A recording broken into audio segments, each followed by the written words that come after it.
Madam అసలు physio room మొత్తం vertigo పేషెంట్సే వస్తున్నారు. అసలు వర్టిగో గురించి ఒకసారి చేద్దాం అనుకుంటున్నాను మ్యామ్ వీడియో.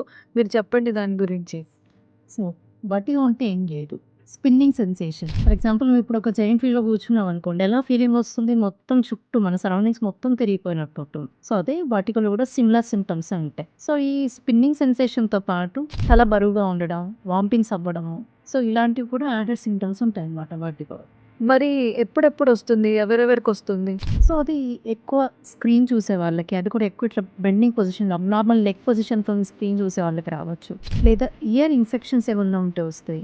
బ్రెయిన్‌లో ఏదైనా చిన్న మెదడులో బ్రెయిన్ స్ట్రోక్స్ కానివ్వు, మైగ్రేన్‌లో కూడా కావచ్చు. And high altitude journeys, flight journeys చేసిన వాళ్ళకి కూడా వస్తుందన్నమాట. And severe stress, anxiety, dehydration అయినప్పుడు కూడా వర్టిగో వచ్చే ఛాన్సెస్ ఉంటాయి. సిమ్టమ్స్ అంటే ఎప్పుడు రిస్క్ ఫ్యాక్టర్ అనుకోవచ్చు. ఎప్పుడు న్యూరాలజిస్ట్‌ని కన్సల్ట్ అవ్వాలి.